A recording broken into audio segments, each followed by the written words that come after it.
Ferrando Massone, 1919 to 2019. It was just about 4 months after the end of the First World War, precisely on the 4th of March, 1919, when two young Genoese shipbrokers, Tito Ugo Ferrando and Amedeo Massone, decided to join their experiences and initiative and founded the Company of Maritime Brokerage and Ship Agency that after them took the name of Ferrando and Massone, SNC. The company's first headquarters was in Piazza de Marini, which is quite close to Piazza Banchi, that at the time was and continued to be for several decades the very center of all maritime activities in Genoa. In this location, the company remained until 1965, when it moved to Piazza Matteotti, and then in 2004 to its present premises of Via Malta.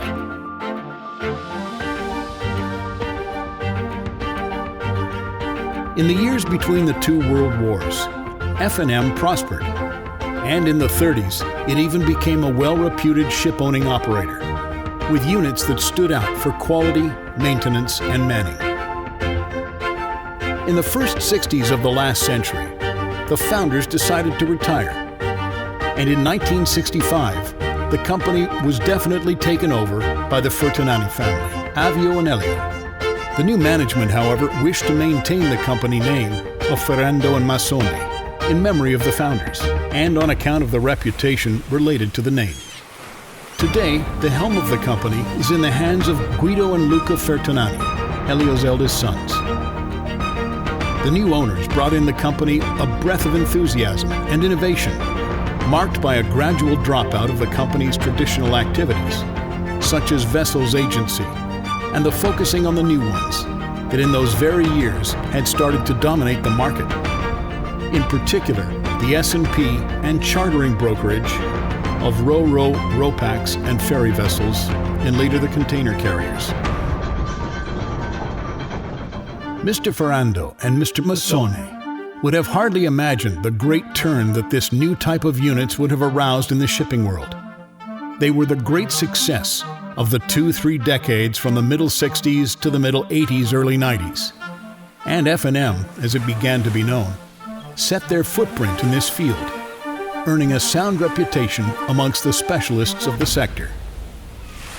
A demonstration of the forward thinking that pervaded the new managers is the fact that since 1973, the company has started to use data processors for the storing and dealing of ships' data, the first of which being a Honeywell 58.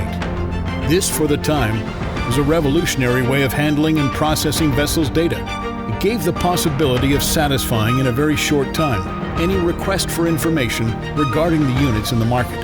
The pioneering procedure drew the attention of the specialized press, such as La Visitore Marittimo in Genoa and Fair Play International magazine, that devoted some articles to what at the time was a fairly new and uncommon innovation. For about 20 years, alongside of the traditional activity of S&P and chartering, the company also dealt with the management of vessels, mainly ro-ros, but also bulk carriers and LPG tankers, including the crew's full management.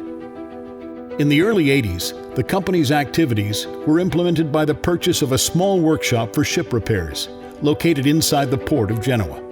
F&M were also, and still are, very active in the technical and commercial evaluation of fleets, and they often have been requested by banks, tribunals, lawyers, and auditing firms to evaluate fleets belonging to private and public entities, and to act as consultants in the sale, either private or by public auctions, of vessels and whole fleets.